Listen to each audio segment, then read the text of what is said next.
Hello out there. We're on the air. We're on YouTube. We're on X. X gonna give it to you. Hey, Drummy. Mm-hmm. Welcome back to another episode of The Kingdom. It is my great pleasure to welcome you, all of our viewers across this beautiful country of ours. Won't go through all the provinces. You know who you are. BC to Newfoundland. We got lots to talk about. It has been quite the week and a half since we were here last in golf. An abundance of things to talk about. So without further ado, let's get to our little countdown here, and we'll see you in exactly 30 seconds.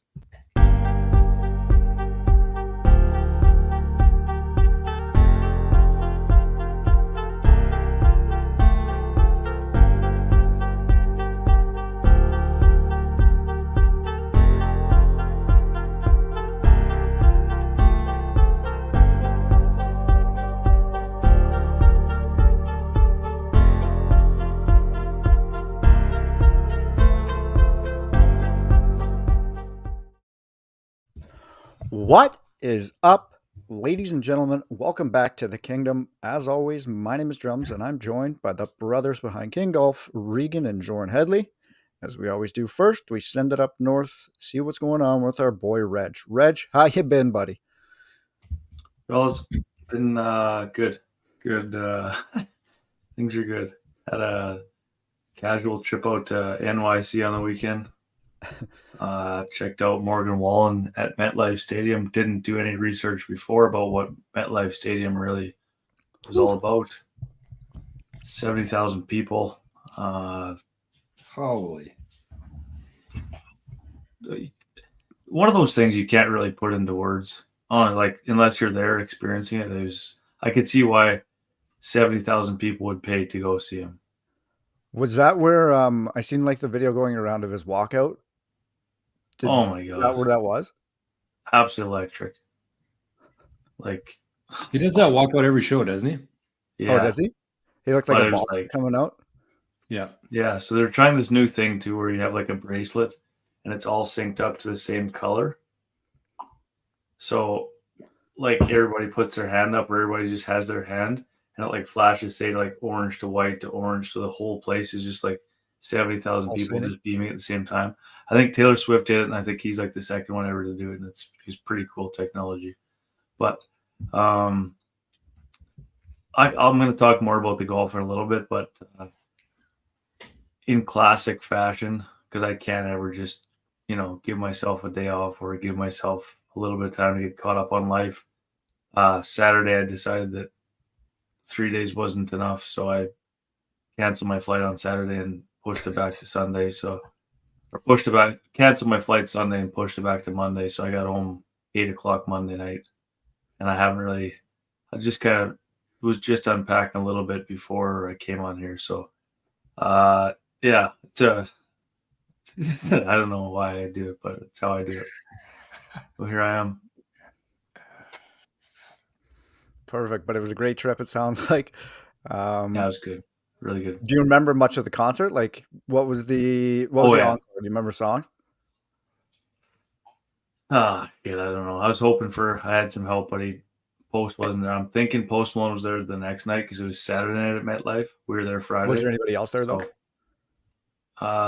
He brought on Parker McCollum to sing Man Made a Bar. Like, Parker McCollum filled in for Eric Church. Nate Smith was actually there, but he was before Parker McCollum, and we were tailgating out in the parking lot, so we didn't see anybody but Morgan. You missed Nate Smith?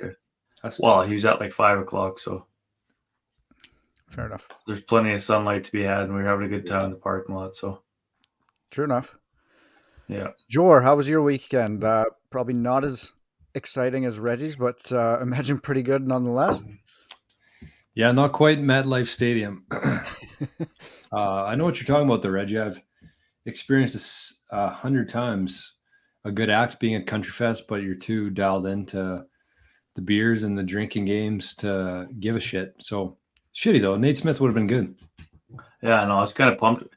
I thought that we'd catch the end of him, but by the time we got up there, it was just Parker McCollum singing like his last couple songs, and that was it. But I mean, and it was very strange. Sorry, last thing on it. So Parker McCollum finished at like 8:15, and Morgan didn't come on until like 9:30. Just trying to He build was the supposed hype. to be.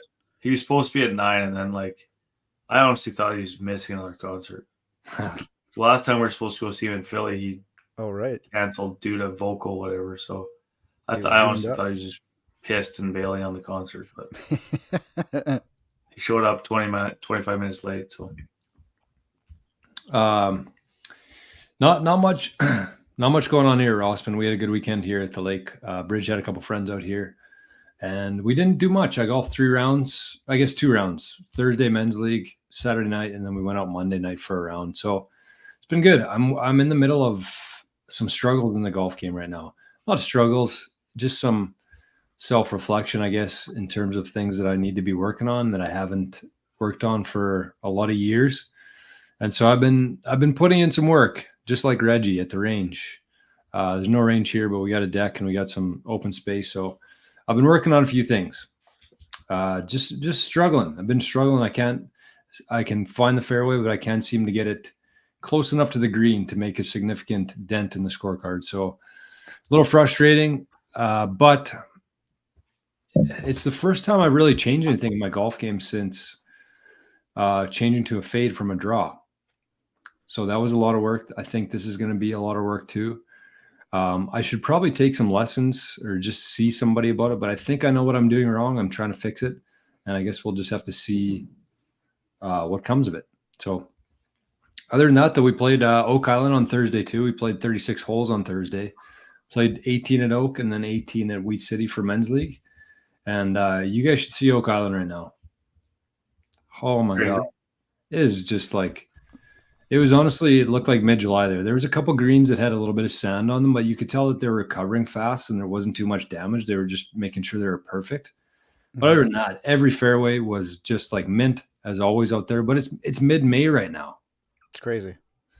So if you need a place to go, I know that there's some courses who are going through some stuff right now. Definitely check out Oak Island. You're going to be happy you did. I was saying that at Weed City on Thursday too. Like, okay, we haven't even got past May long yet. Like, we might get a dump of snow, and like the course is in pretty good shape. The greens are starting to come. There's some greens that are pretty bad there. I don't know what kind of the story was there, but there's still plenty of time. We're still, like you said, middle of May. I guess we're closer to the end now, but yeah, we're in good shape here for the summer. Yeah, we are. Definitely. So good news. Drummy, what's up in Brandon, man? Not a whole heck of a lot. Just trying to keep everything on the straight and narrow. Just keeping the boys intact. We had another soccer yesterday. It's his second soccer game, or I guess practice, whatever it is.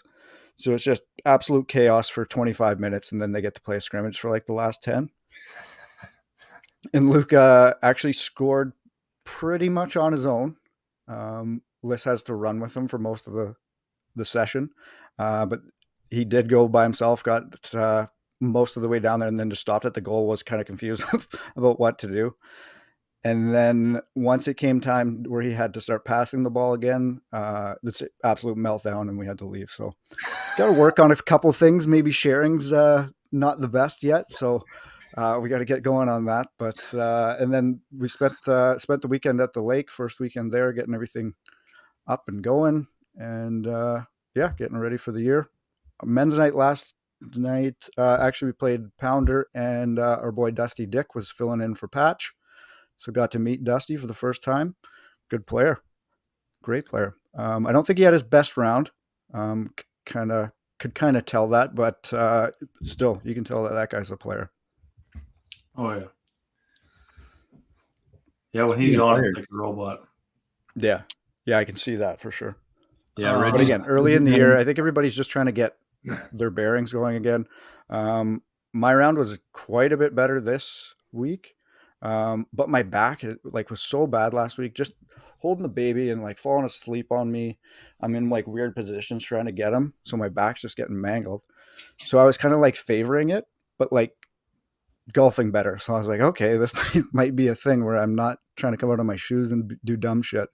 And I had a bit more control. My distances were off, definitely, so I got to get that dialed in a bit. But yeah, things are starting to round out a little better. Till it gets better, you start ripping at it again. Yeah, as soon as my back's better, I'll just be Happy Gilmore and shit again. Action. Yeah, exactly. We got our good buddy Keebs in the chat. Haven't seen him for a while. He's probably been on the curling circuit. I saw that he was in Vegas a couple weeks ago. Yeah. Mm-hmm. Yeah. Lucky guy, lucky fella. Well, should we get to her? Nothing left but to get at it. Do it. Let's start with the cheers. A cheers to a couple things here. I mean, we touched on one of them briefly. I don't know if you guys have anybody to cheers. You can save up if you do. The first one, though, I want to give a big cheers to Bryson. And we'll probably chat about Bryson a little bit later on, a little bit of a debrief for the PGA Championship. But Bryson is fucking electric to watch. Like he is. And this is not something new for me. Like I've been saying this for some time now on the show. And I think that there's been some sort of hesitation from a lot of people in the golf world. I think he's come a long way from his stupid hat phase to his bulked up phase to today. And I just think that, you know, between the media and his image that he went through there for a little while, he's been shit on a lot. So it's good to see that he's getting some respect from the golf world. And he plays so good, man. He's such a fun player to watch. So my cheers for the week is to Bryson DeChambeau. Unfortunately, came up a little bit short, but man, he made it a tournament at the end. It was fun to watch. So cheers to Bryson. Reggie's been smirking the whole time.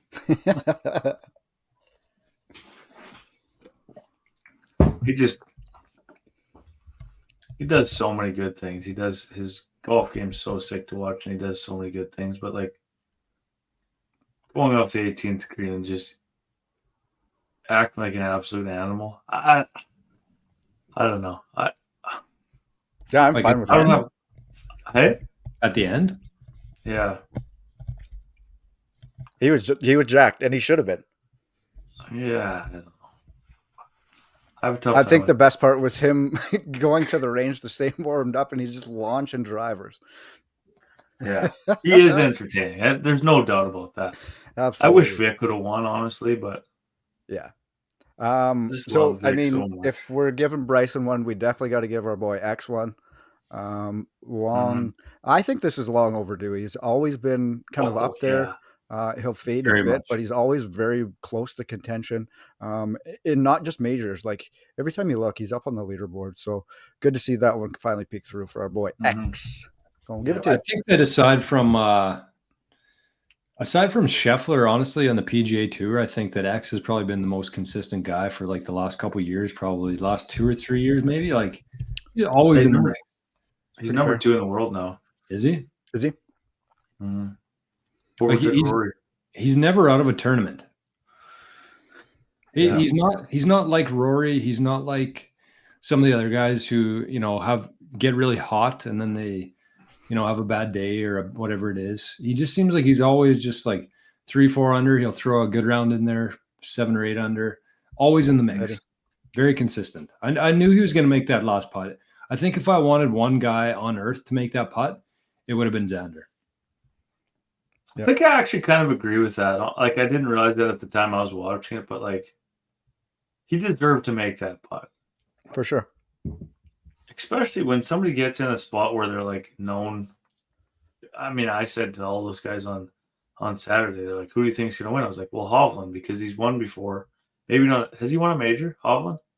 No, I don't think so. But just he knows how to come through and win. You know what I mean? Like he's got that factor where he can make those putts down the stretch. And I just said like Morikawa, yeah, he's won a couple majors, so I can't really say that he hasn't. But lately he hasn't. Like he's kind of disappeared at the end. We've talked about Xander before on here, where it gets to the 18th hole and he doesn't have that clutch factor to make a 15-footer, or he doesn't make those throws around. Has he ever really been in the mix to get to the 18th? Yeah. Hole? Has he? Oh yeah. Well, we've always talked about how he just doesn't make those putts on Sunday, so he never really has that round to win on Sunday. You know, like he doesn't make those 10-footers all day to get there. When it comes to Sunday, anyways, that's how he usually is. But obviously, he played well on Sunday and came through, which was it was good to see. You're right. But has Bryson won a major? He won the Masters, didn't he? Yeah. Okay. Sorry. So that's okay. Me and Rip were talking about that, and I thought that he'd won one, and I couldn't. Oh, he won the U.S. Open too. So he's won Has he two got two? majors? Did he win the Masters? I don't think so, man. He won the U.S. Open for sure. Did he win after Brooks or before Brooks? I'm trying to picture him putting on a green jacket, and I don't think I don't think he has one, man. Honestly, he won the U.S. Open though for sure. Yeah, I agree with that. Was it that year he was just crushing it down there, like in the rough, but playing it like? I think so. Yeah, he's never won the Masters because that year that he was like in his prime to win it, that's when he said that the Masters like a par. He was playing like a par 68 or something, and he like missed. 2020, he won U.S. Open. Yeah, yeah. That was when he was absolutely like everybody else was like playing so scared to like go in the rough because it was so thick, right? And he was hitting like 360 down there and just playing like short shots out of the rough. Yeah, because he was hitting like pitching wedges and gap wedges while other guys were hitting like 6 irons. I feel like he won by a few. Yeah, I think so too. Okay, well, there's the cheers for the night. Two shots over Matthew Wolf. Oh, really? Howler. What the hell happened to Howler? He's just gone. He's with Liv. I know he is, but when's the last time you saw him do anything? He's living. Let's also give a quick cheers to our buddy Rip on a successful bachelor party. Always nice when you have a good time and nobody passes away. Cheers, Rip. Salute. Or ends up in jail, I guess. A little lighter option there. Let's get quickly to. I want to touch quickly on the highway tour. This will be like a 10-second thing. We have one spot left, so you got 7 rounds of golf plus a cart. Some of the nicest courses in Manitoba. Probably some courses you've never played before. Courses I've never played before, including Lorette and Winkler. And for $200, so that's just you get 7 rounds for it plus a cart. And then if you want to, you can play on the tour as well. Submit your scores. You can play in the year-end tournament at Deloraine. But we got one spot left. We sold 29 so far. One spot left. If anybody wants it, hopefully it's going to be a Kngdom listener. So outside of that, that's all I got. Let's do some around the greens. What do we got tonight? I got a special over-under segment that we haven't done for probably a year at least, maybe 2 years even on the show. So I got a couple questions for you, but Drums, let's get to around the greens first and see what the heck happened around the greens this week.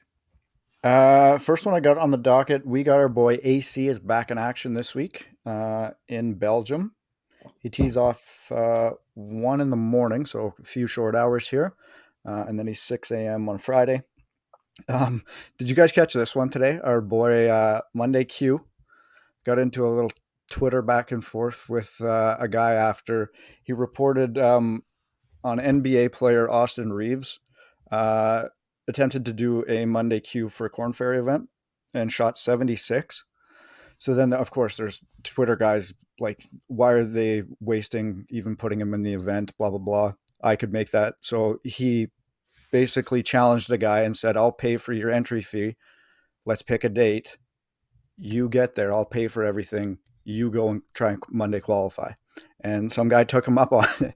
The first guy he challenged, like, kind of backed out or whatever. And then the next guy was like, well, I'm a 0 index, so like I should no problem make that better than 76 is what the challenge is. And so Ryan kind of put his money where his mouth is, got the guy signed up for an event in September. And he's paying for the entry. And he said he's going to cover like 90% of the cost if this guy's legitimately going to show up. And so far it sounds like this guy's legitimately going to show up and attempt to back it up. Unreal. So hopefully he hopefully it does happen and he continues to cover it just to see either shut a Twitter troll up or the troll wins. We'll see. Hopefully I shoots like 90. Yeah, exactly. Well, at least he's got a couple months to train for it and get ready for it. I love that though. I think one of the things that drew me most to the DOD King, I forget his name, Carter V, the DOD King. Anyways, I like that he challenges guys on Instagram who chirp him. And I think he took a car off a guy. I think he's won $5,000 off another guy. It's good. I mean, there's nothing worse than people that sit on their fucking keyboards and not only like pretend that they can do it, but they have to feel the need to put other people down in the meantime. So it's nice to see people standing up to those dipshits online. I like that. Yeah, I approve. It's hilarious. And did you guys see this video? It was making the rounds. Somebody was filming from their plane that just landed. And a Delta employee that was unloading the plane was just yard sailing, just chucking golf bags onto the cement. And then shortly after that, a photo comes out that here's one of the victims, and the guy's driver snapped in half. It was And a uni golf team, right? Yeah. And I think they're going for like the NCAA championships. Like Oh this my week. God. And so Delta tweets out, you should make sure you have your iron covers on next time. No. It's kind of funny, but kind of gutless on their part. There's no way they said that. Yeah. And then and then it comes out that the guy's already been fired. So just a whirlwind of that's kind of like where social media comes in and can get like that shit done is funny to me. But at the same time, it can go sideways with that too. So, sometimes like I don't know, this last trip, like when I got to Winnipeg, I was in the perfect position to see, I was like right at the back of the plane, and I was like right where they were loading the bags. And I like see my golf bag come down the carousel or whatever it is, like the trolley to come down to their fucking cars. And they put my bag on there, and they like threw like launched 3 heavy suitcases on top of it, like up and down. I'm like, gosh, like every time it hits my bag, I'm like, Jesus. And then they take it off of there. I'm not making this up. They take it off. They're like, oh, maybe that shouldn't fit under there. So they like take the 3 off, take my bag out, put those 3 back there, move mine to the next cart, and then launch 3 more bags on top of it. And I'm like, what is going to be broken in here? Like, those guys are ruthless, man. Yeah, so that should be a caution to make sure that you're using those hard cases, not the soft ones, because you never know who's just chucking your shit around. No I doubt. have the exact same bag as those guys have. I was watching that and I was thinking, like, I'm never taking my clubs anywhere ever again, because that probably happens way more than not, honestly. Oh yeah, like, maybe not to that extent. That was pretty. My cologne bottle broke, but your what? My cologne bottle. Oh, my clubs didn't though, so that's good. Yeah, I'd always rather drive somewhere than fly. I hate people handling my shit. There was a good interview with our boy Podrick again, and he's kind of reiterated what we're. I was going to start the show with that tonight, Drummy. Oh, want me to play the clip? Yeah, do you got it? Yeah. I figured I was actually going to start the whole show with that tonight because I thought it was so. That's what I named the episode after. Give me 1 sec. Podrick needs his own something, hey? Yeah, something more visible. I don't know, like if I just not follow him correctly or what, but he's always got unreal shit to say, unreal videos, unreal teaching lessons. Everything that man does is just fire. Agreed. Okay, here it is. It's what is it? Minute long. Patty talking about I'm assuming this is the same clip, Drummy. Mm-hmm. Okay. But I realized last week, God, we missed quite so much box office last week, and really helped that tournament. Helped push Sanders' win on it. It was fantastic, interesting, exciting watching. So yeah, we miss those guys. I think, as I said before, it's hard to believe we miss Patrick Reed. That's just the way it is. I think ultimately, if you were looking for me for the perfect solution, I would have at least the 2 tours and have some crossover like we did back in the day. Everybody's got a bit of a chip on their shoulder, but certain amount of players can come and go back and forth, a few invites, something like that. Rivalries are a good thing in sport. It's always been helpful, but we do need a solution. I will say that. That's the one thing. Every day for the last 2 years, I've had an opinion, and all I've found is, wow, it just keeps moving and changing because the scene changes. So I think everybody in golf wants a solution. Perfect. I mean, that's what we've been saying that kind of pretty strongly for the past few months. We're just kind of sick of the bullshit. Let's just get back to golf. This weekend again showed when everybody's in the field, it's a much better tournament of golf. There's shenanigans, obviously, that were taking place prior to the actual event getting down. And unfortunately, it sounds like they're going to try and proceed with pressing charges to Scotty. His lawyer did get the arraignment date pushed back, but they have came out and denied claims that the charges were going to be dropped. And he is facing a felony charge, which I would think maybe get him some jail time, even if it's a month or two. But if that is successful, I don't know what that really means for Scotty, but probably not amazing. It sounds like it was just an absolute circus, and then it was just miscommunication too. I don't know that we'll ever know exactly what happens until like a video comes out, and it sounds like they're going to have a press conference tomorrow regarding it, and they're supposed to release a video. I don't know exactly what the video is because we haven't really been even told what the hell happened other than he assaulted a cop, like just crazy shit. Like when I woke up and saw this, I was like, what just happened? Like not Scotty Scheffler, something's wrong here. And then there's a mugshot. There's guys with mugshots on the t-shirts on the first hole. Like what happened here? Chaos. It was nuts. I woke up that day and I saw that it had been delayed. So I was thinking, why would it be delayed? Like, is it raining there or something? Like I never heard of anything like this before. But was the delay for Scotty? Like they never really said that either. No, so I think it was there was an accident outside of the entrance into the property. Okay.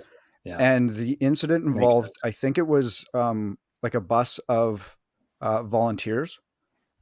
So there was a car crash involving that, and there was a person that died on the scene. So like it was a pretty serious accident that happened. And it sounds like when Scotty pulled up, he was told one thing by one cop as he pulled up to another group of police attempting to turn into the property. They tried stopping him. He continued to move. It sounds like the cop jumped on the car to get him to stop finally. And he was locked up basically after that. So just crazy, crazy event. Yeah. Reading those police reports, I was crying. Did you guys read those? No. Did you read it, Drums? I think I did. Holy God. What was his name? Detective or... It was so funny, man. Keep talking about it for a sec. Like I have to read this because it was like so funny how it was worded. It was pretty surreal to me. I was thinking like the whole time. It was the first time in probably forever. Like I always, every time we do a golf pool, every time there's a tournament, I always think that this is going to be the weekend where Scotty's going to screw things up. And so, of course, this weekend I took him in the pool. I bet on him. And I was thinking, like, you're fucking kidding me. Like the one time that I actually bet on this guy, he gets arrested the morning before. Morning. Okay, I got it. And like had the best round of his weekend. So I got it here. So I'm just gonna read the end. Like there's a lot to it, but I'm just gonna read the end. So it says, Detective Gillis stopped subject and attempted to give instructions. Subject refused to comply and accelerated forward, dragging Detective Gillis to the ground. Detective Gillis suffered pain, swelling, and abrasions to his left wrist and knee. He was transported to the hospital for further medical treatment by emergency medical personnel. Detective Gillis's uniform pants, valued at approximately $80, were damaged beyond repair. His what? His uniform bands? Uniform pants, valued at approximately $80, were damaged beyond repair. Like they have to throw that in at the end of the police report. They must have been reaching it if they're throwing that in there. Like they're trying to make it a legitimate concern here. But I mean, at least say they're like $800 pounds or something, like $80 pounds. Who gives a shit? Valued at approximately $80 for damage beyond repair. So I just wonder what actually happened though, because if that's what I was understanding too, is that he actually drove away and caused the cop to like fall or something. But is that like legit? Did that happen, or was that just like something I'm that guessing- needed, The interview I saw with Scotty's lawyer, that's kind of how it was laid out.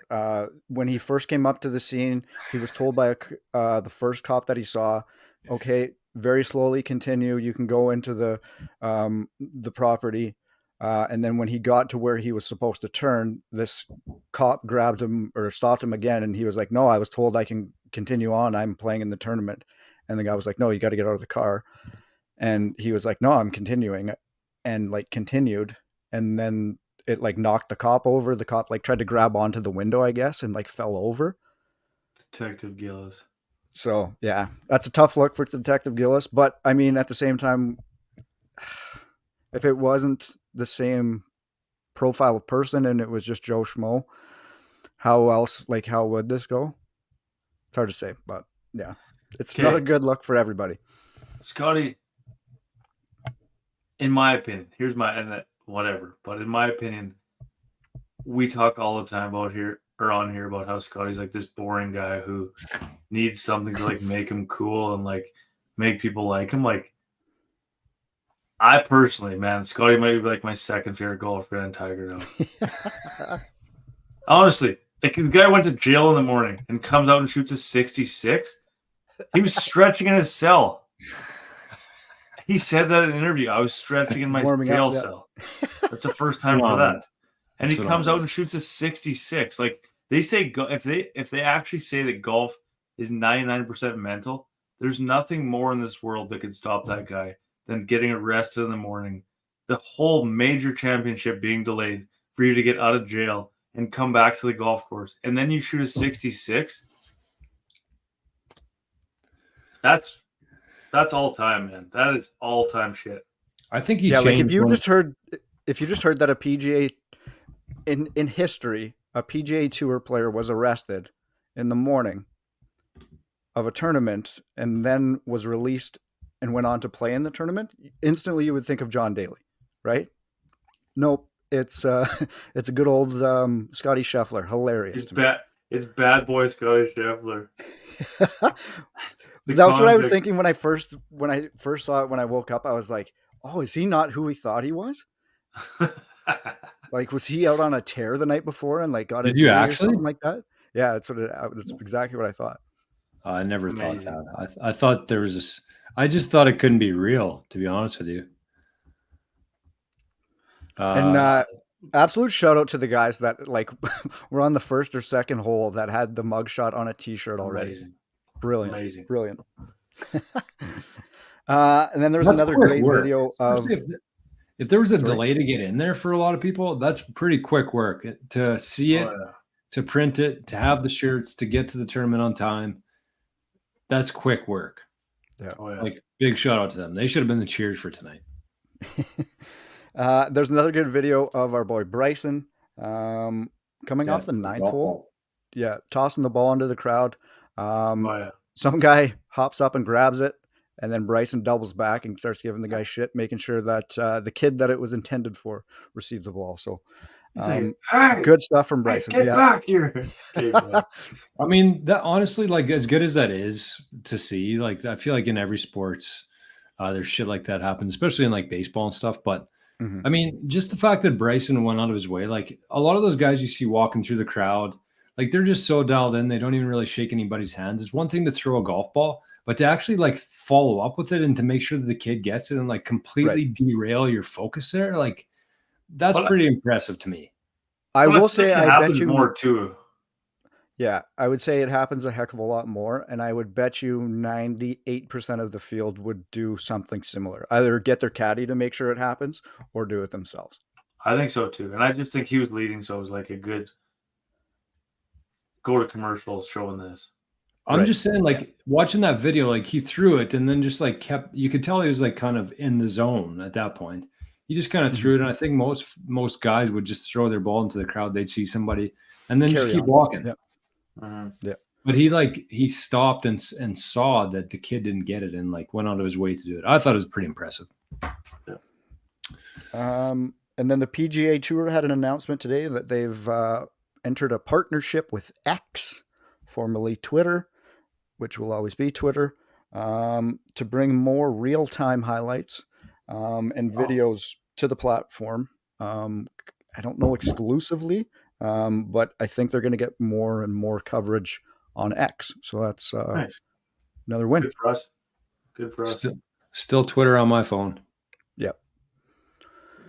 Yep. That's about all I got on the Around the Greens. Hit us with this OV Before we do that, on Bryson, I saw this really good video from Bryson today, and I don't know if it'll start from the beginning. It's on Instagram. It's a reel.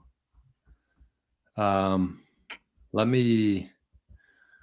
gonna have to time this properly. Maybe I'll just start it right away, but it's about putting. So there's no thing where I can scroll to start it again. So I'm just gonna have to bring it up here, and we might have to watch. It's only like 20 seconds, but it's pretty. I've never heard this before, but it makes a lot of sense to me.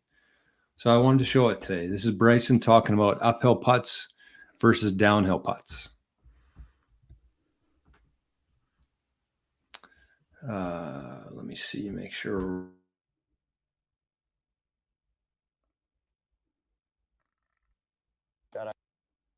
So if you have a straight uphill putt and you push it or pull it a little bit, it's always falling away from the hole. So if, like, let's say you aim it, like it's a dead straight putt and you aim it on the right edge and you hit it right edge, it's going to fall to the right. Right. It's falling away from the hole. Right. Whereas downhill, if it's perfectly downhill and you hit it on the right edge, it's wanting to fall into the hole. Yes. Because it's wanting to go down the straight putt. Gravity. Yeah, exactly. So if you aim it right, so if you keep aiming it right, obviously that putt on the uphill putt is going to break right. Correct. So you got to be super precise on an uphill putt, straight putt. It's one of the most difficult putts in the world. Shout out. One more time. So if you have a straight uphill putt and you push it or pull it a little bit, it's always falling away from the hole. So if, like, let's say you aim it, like it's a dead straight putt and you aim it on the right edge and you hit it right edge, it's going to fall to the right. Right. It's falling away from the hole. Right. Whereas downhill, if it's perfectly downhill and you hit it on the right edge, it's wanting to fall into the hole. Yes. Because it's wanting to go down the straight putt. Gravity. Yeah, exactly. So if you aim it right, so if you keep aiming it right, obviously that putt on the uphill putt is going to break right. Correct. So you got to be super precise on an uphill putt, straight putt. It's one of the most difficult putts in the world. Shout out. His entire social media game is pretty damn good, pretty unmatched actually. He's killing it. Yeah. He's pretty lighthearted on himself. Like he makes fun of himself from looking back at himself 3-4 years ago even. Talks about like how he's actually hitting the ball further and club head speed is as good as it was, but now he's actually legitimately healthy, losing the bulkiness and stuff like that. He gets into all that type of stuff. But we were fascinated when he was bulking too, like just to see what somebody was willing to do to their body to try to better their game and stuff like that. Like he's a different dude. He always is going to be a kind of a bit of a dweeb, but at the same time, like he's extremely entertaining one way or the other. One thing I was gonna say on that is just it's so backwards from what like I thought and what we were kind of taught. Like you always want to be below the hole. You see an uphill putt straight away, you think like you're in the perfect position, but then you hear things like that. And at the end of that video, he said it's one of the most difficult putts. It makes a lot of sense to me. To make though. To make, yeah, that's true. What he says at the end. To make, right. You're not three putting many uphill putts. Yeah. No, that's fair.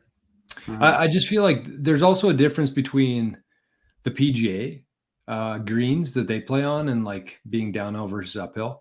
There's not too many courses around here where you would be 10 feet above the hole and miss it and then you're going to three putt from there. I played 3 of them on the weekend. Yeah. Totally different golf. Like not even in the same planet, honestly. But what I'm getting at here is like maybe around here in Manitoba, the courses we play, maybe it's not horrible to be above the hole. True. That makes a lot of sense to me. How it falls in the hole versus because I've hit so many uphill putts before that it just seems like you could hit 20 of them and unless they're perfectly in the middle of the hole, perfect, they miss. Yeah.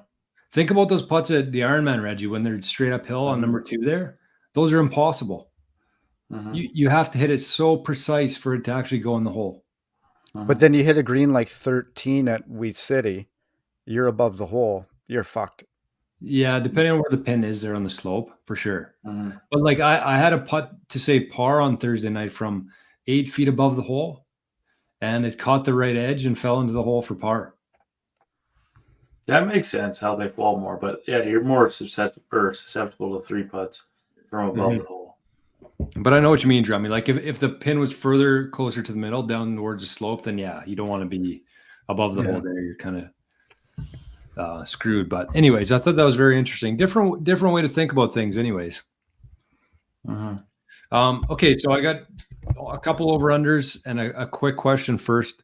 The first question I have is Song of the Summer, Morgan Wallen, I Had Some Help, or Shaboogie, Shabuzi. Shabuzi. What is it? What's the favorite song for the summer? It seems like both of them are just like all over the internet right now. On mine, 50-50. Really?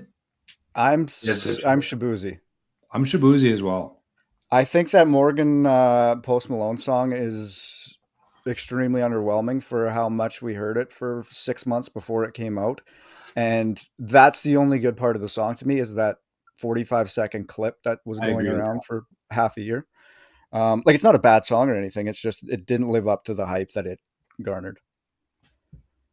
He's got another cool song he played at the concert. It's called Lies, Lies, Lies, and it's really good. But it's not. I think I did can't hear find that one too. Anywhere online right now, but it's all over TikTok. But I can't find it anywhere TikTok, on streaming. It's pretty good. Shabuzi. What a song that is. Okay, first over under is an easy one for you. Maybe not. What do you think? Maybe not, though. You pick Shabuzi? I'm Shabuzi, yeah. Great name, too. It is. Everything about that song, everything about him, I enjoy. Like that it's, to me, it's just so cool how one song can completely change somebody's life. Well, so he was like, you know how Beyonce did this country album? Like, he wrote most of it and like did a bunch of features and shit on the album for her. Like, so he was up and coming and now got like this push after working with her. Yeah. That makes sense. So pretty cool to see. So the first one, overrated or underrated, the PGA Championship.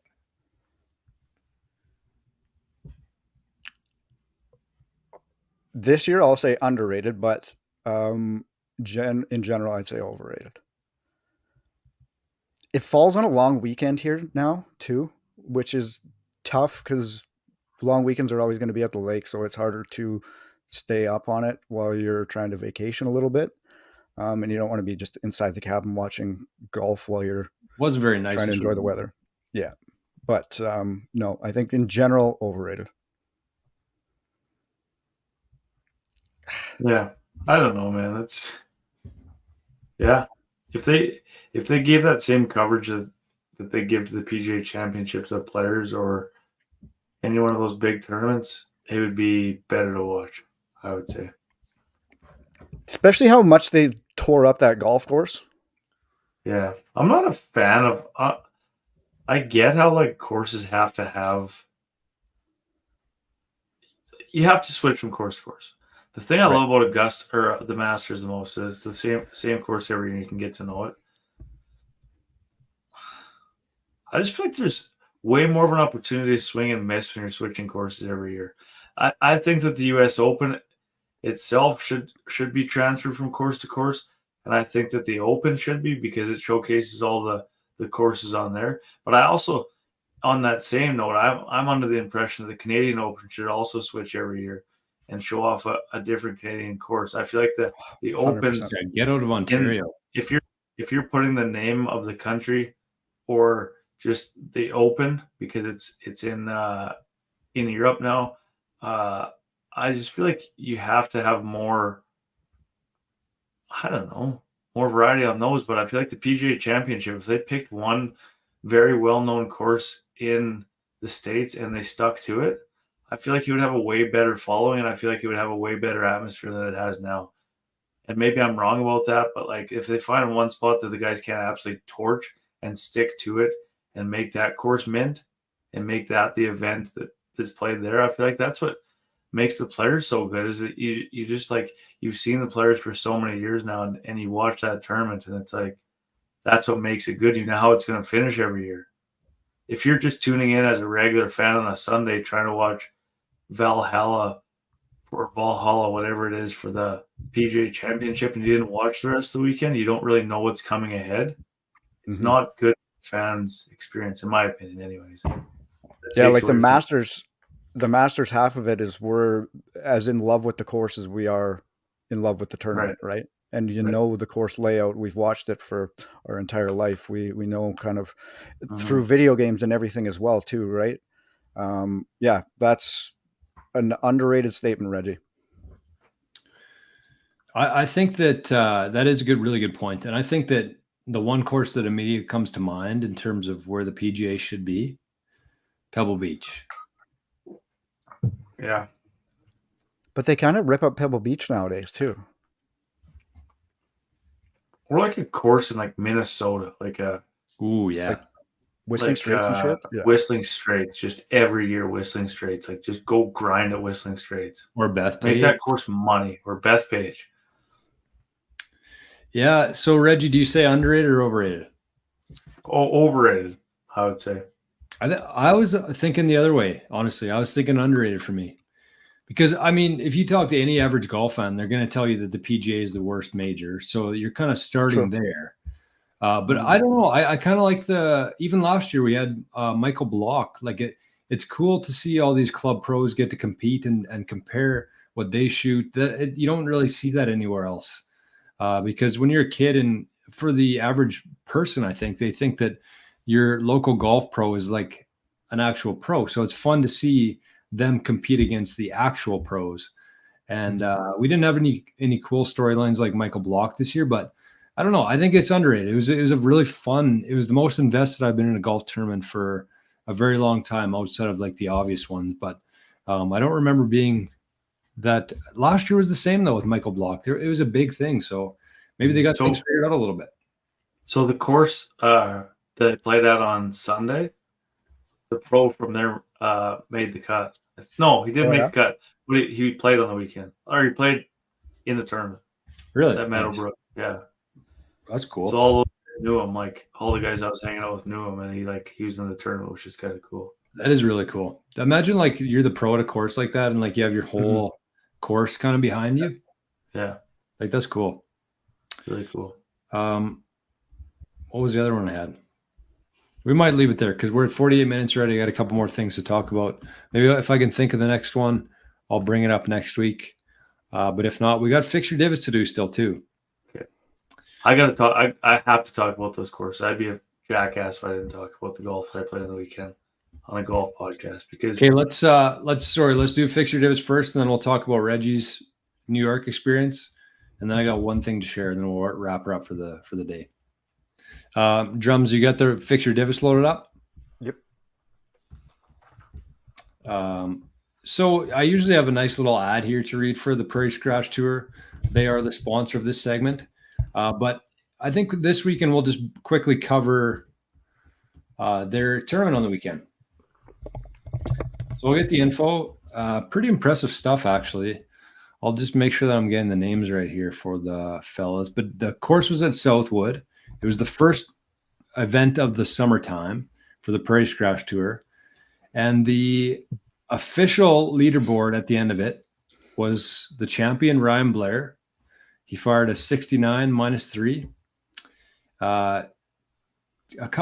Three guys were tied for second, including Jordy Lutz, Evan Nautigal, and Marco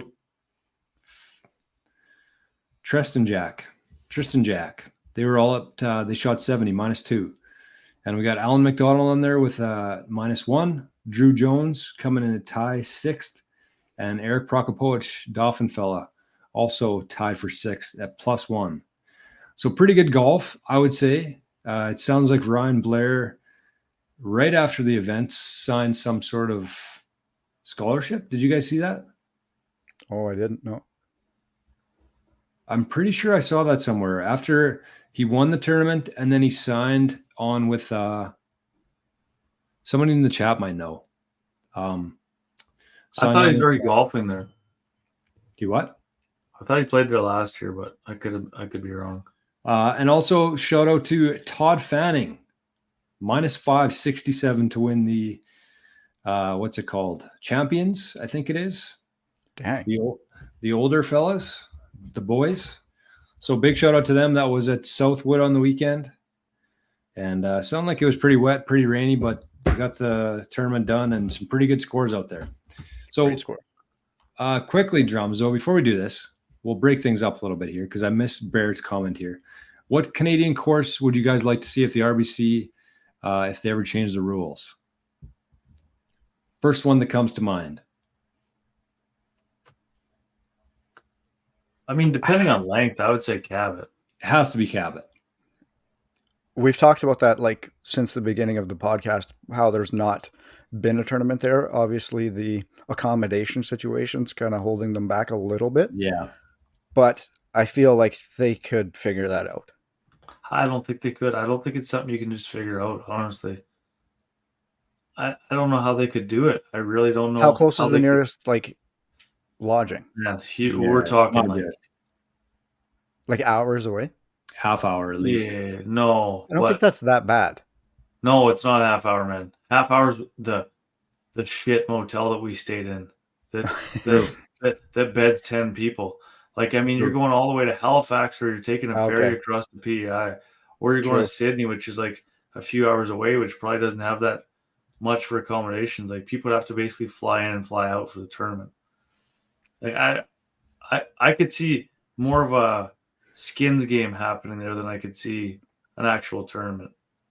Yeah, they should have some sort of event like that where they don't need all the fans. They don't need all that stuff. Just bring the players there, let them play Cabot, show it off to the world. I think that it would just be so fun to watch that. Because we Cabot wants that, though? But, well, why wouldn't they? Or do you think they want people to go see it for themselves and make the trip? Bit of both. Yeah, true. Could entice somebody to go there, I guess, if they thought it was nice on TV. Yeah, unfortunately, like I don't know enough course names and stuff that would be up there that I could think of. It's definitely got to come west. Yeah, another one. I think there's some really good ones in Alberta, like Kananaskis area. There, I think that like Grey Wolf would be up there. There's a couple really good ones on Vancouver Island, I believe, too, Reggie. Mm-hmm. But we just need to get it out of Ontario. Golf Let it move. As much as like as good as golf is in Ontario, I'm sure, and I think Keebs would attest to this if he's still watching. But just like see a little bit more. Everything anybody ever thinks about in Canada is just Ontario, and it's not a reflection of Canada. Nope. Mm-hmm. So, okay. Well, Drummy, what's the fixture divots tonight? This one comes from Glenn Saunders, and it is people marking their score on the green when you're waiting. Do it on the next tee. I'm probably guilty of this a little bit, just because I have to get them down or I will forget, and all of a sudden I'm 4 holes behind. I'm that type of guy. But I do know what you mean because I'm cussing the guys out in front of me at the same time. I'm probably having or being cussed out in the same round. So, just this is what it's for, is to just bring it to light, make sure it's in your brain, and maybe you won't do it next time. Yeah. I have a comment on the flip side of that, though, too. I think that maybe I'll bring this up for a future episode for a fixture divot, but wait until people leave the green before you hit. Hell yeah. Like, I don't care if the guy's writing a scorecard. I don't care if he's autographing a ball in his bag.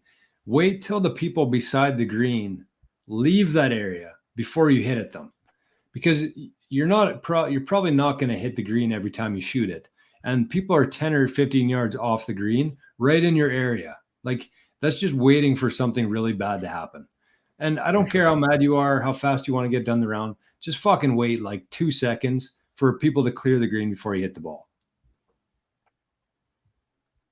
So there's my fixture divots. Easy enough. I think it's just more so not just marking your score. It's just like sitting there, like dicking having around. a conversation beside the green, or like cleaning your club. Like, don't do it. Do it if nobody's there. But if somebody's behind you, man, like, have some respect. It's a respect thing. It really is. Both ways. And Jordan, what you said is waiting for the guys to go is a respect thing, and you don't have to rush, but you don't have to be a dickhead standing beside the green. Agreed. Talking to your buddies or doing stuff. Another thing to that too, we've probably touched on this one, but when the cart girl like pulls up and like at the green, and there are people behind you waiting, just say, "Hey, do you want to just meet us over at the next tee box, and we'll get hooked up and go from there." Yeah. Keeb said, honestly, TBC, where they're going in a couple years for the Canadian Open, is going to have accommodations issues too. Don't assume Rory stays at the Best Western in Orangeville. Fair. Yeah. Reggie, you were at a trip of a lifetime, maybe in the golf land. You said it's the hub of golf in, what would it be, Central America, New York, the tri-state area. So tell us about your experience. What was the high? What was the highlight? And what was the low? High, low, highlight.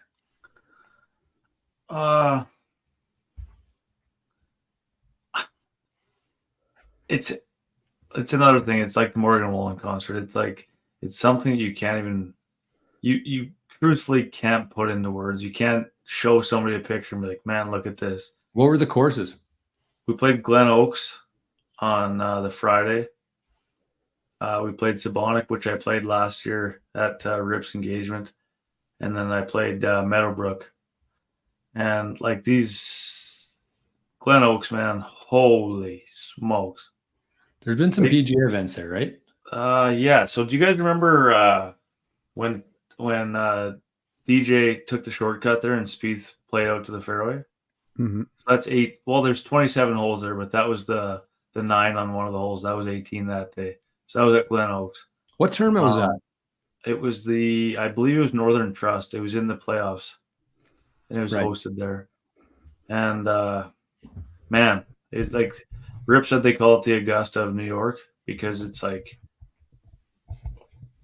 minty. It's honestly really hard to put into words. Like, one of the holes we were putting and like look back and there's like 7 fairway mowers all in line driving down the fairway, and it's like you kind of just like pinch yourself like, where am I right now? Like, it's just so surreal the whole time you're there from everything that you do. So you have caddies, like all 3 courses you have caddies, and it's like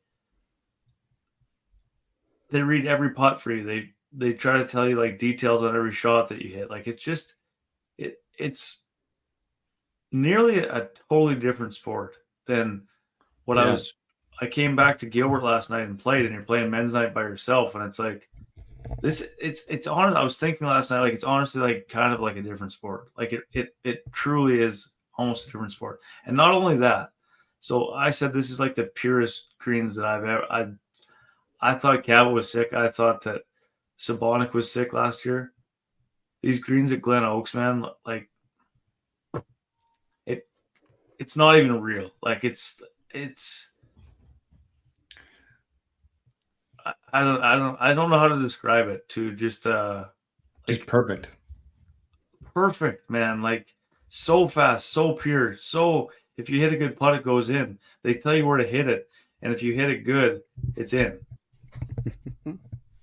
And the only thing that I would say is that, so I'm so used to the greens around here, and not the imperfections, that the greens around here actually have gotten so much better in the last 5 to 10 years. Mm-hmm. But I'm talking the speed. So these are like 1.5 times what there is around here, maybe even faster. So it's, if you play that every day, and then you had the caddies there every day, and you got used to those speeds, like, for the most part, I was gripping my putter so tight because you're so scared to like rip it by. But if you got dialed into those speeds and you got to putt on greens that pure all the time, and plus you had a caddy reading the greens for you, I'm telling it's a different sport. It truthfully right. is. And I'm saying like I played quite a bit of competitive golf in my life, and then I also played in like Arizona at those courses there. I'm saying that those courses don't compare to these ones in terms of like the way the greens roll and the shapes that they're in, and it's just it's impossible to put into words. But it was so cool. So we played Glen Oaks on Friday. Amazing, cool, like incredible shape. We played Sabonic again on Saturday. Played with a couple of Ryan's buddies like that. I played with Pellick again, and then Ross Johnson, who is probably the coolest guy I've ever met. PEI guy? He's from PEI, so is Dobson. And he's a PEI guy, but he's like a small cattle farmer from PEI, like super cool, salty earth type of guy. Played with him and Pellick on Saturday. Got out of the yips because I was just so comfortable with those guys. Like, it was just like awesome. I hit a couple squirrely shots, but for the most part, like, I think I was 78 or 79, which is like, if it was here, that's like a high 60s probably. Nice. Like, so I played really good that day. Maybe low 70s. Maybe I shouldn't say 60s, but it was for sure around par. But then the other 2 days, so like the biggest thing for me right now is like I can't hit 6-iron and more. So that Meadowbrook was like, wow. It was on steroids, man. Like the length. And if you go into the rough at all, you're just dead. So like that's my biggest weakness right now. So like I struggled pretty good on the front there. Like pretty bad. I think I was like 46 or 47 because I can't hit those long irons right now. And it's like you pump a drive. I actually hit my driver pretty good, and you pump a drive, and you're still like 210 out.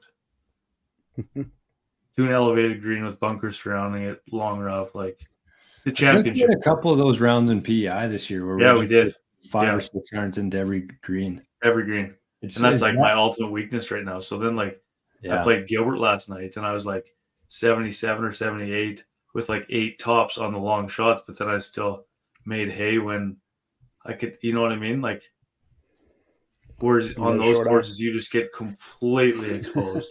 But it was such good golf, man. It's so crazy. Well, good to hear. We're all very jealous of you. Like that Glen Oaks, I can't even. Oh God, it was just so cool, man. Like I've played some really nice courses, and like it's just like the atmosphere and the. Oh, it is cool. There's nothing really comparable to playing a new course for the first time, and especially a course like that that's so out of the normal for what we have here. It is just such a unique experience, and one of my favorite parts about golf is getting to do that. One of the coolest parts about it too, you know that car from have you guys watched Ford versus Ferrari?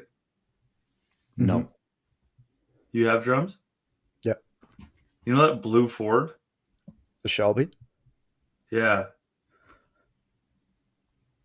Like this was parked like right at the front. Jesus. A little bit. Like I think there's like less than 10 of those made in the world, isn't there? Yes.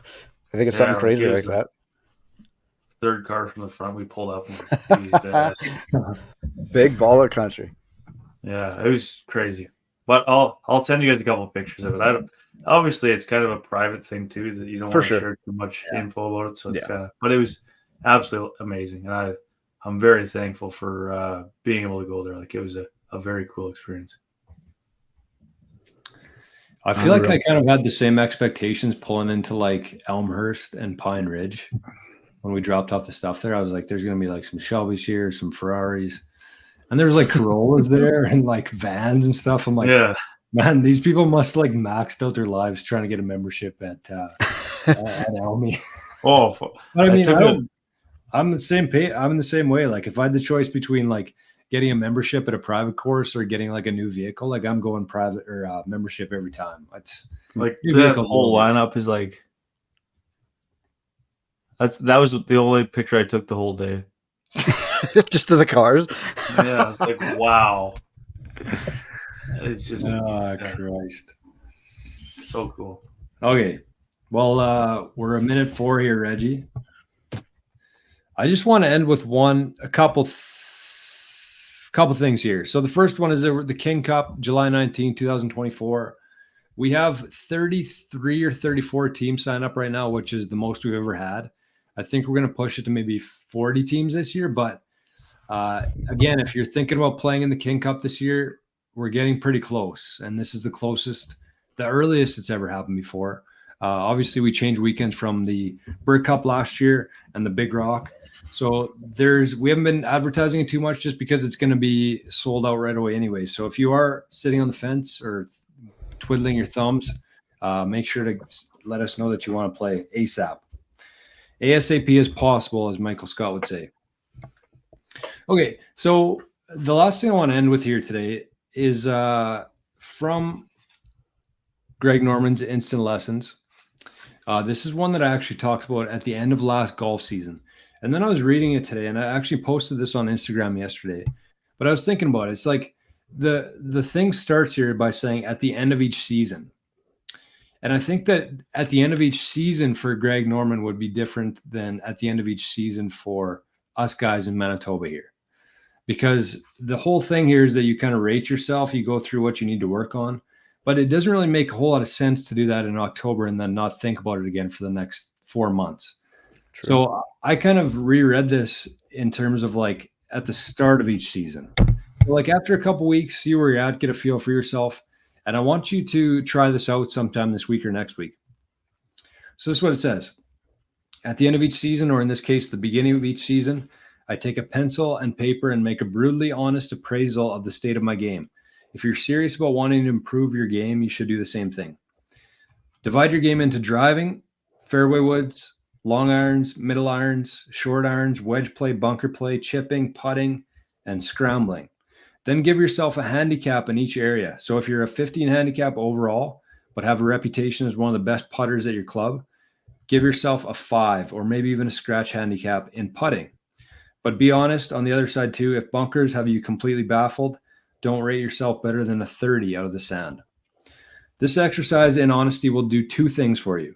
Number 1, it will instill you with a feeling of confidence in the areas of your game that are relatively sound. Even if you already have that confidence, the exercise of actually writing a low number next to your strengths will reinforce that feeling. Secondly, by coldly and candidly recognizing your weaknesses, you'll be taking the first step toward strengthening them. From this point, you can establish a game improvement agenda for next season or this season. Lessons, drills, golf school, practice program, etc. Whatever it may be, it should focus on the acknowledged weak points of your game. So that was driving, fairway woods, long irons, mid irons, short irons, wedge play, bunker play, chipping, putting, and treble play. So give yourself like 20 minutes, write those down, write a score next to them or a handicap. And then you got some things to boost your confidence a little bit and also a few things to work at next time you're at the range or the practice facility. I think it makes a lot of sense to do it at the start of the year. I did it the other day for myself. And the one thing that I really pointed out in my game was that my irons need some work. So that's what I'm working on now. So I challenge you, I encourage you to do that. If you're serious, as Greg says, about getting better at golf, then I think that's a pretty good exercise to start the year the right way. And one more thing on that note, I just feel like a lot of guys, especially here in Manitoba, they set these very lofty goals for going from like a 15 handicap to a 10 handicap in one season. And I just feel like that's not enough time to do it. I think that you should be setting goals and you should be going over like 2, 3, 4, 5 years at least. Like make it a long-term thing. Don't try to jam everything into one. But we got 4 fucking months of golf here. Like you're not going to make any significant changes to your game. Like have a direction to go to, but give yourself a bigger time frame to do it. That's where I'm at. For sure. Cam Mac Master Music says Cabot Cliffs and Cape Breton or Crowbush. I don't know. Would Crowbush be good? I guess it would. Yeah. There's some good stuff on there. Those guys talked up very high about it.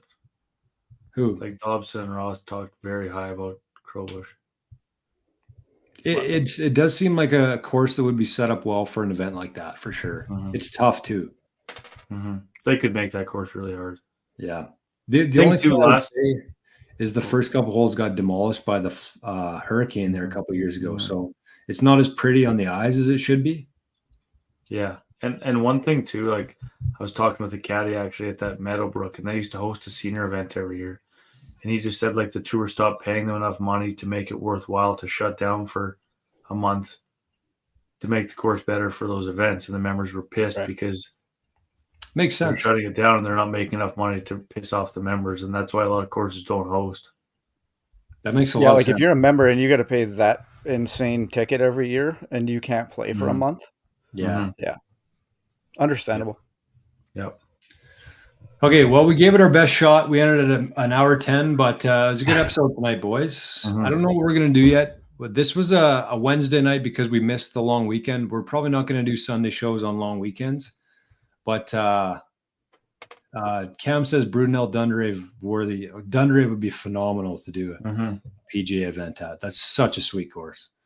That I could see that one actually over Crowbush. But anyways, let's we'll figure out a plan for it going forward. We'll either have a podcast this Sunday or next, but they will be Sundays from now on.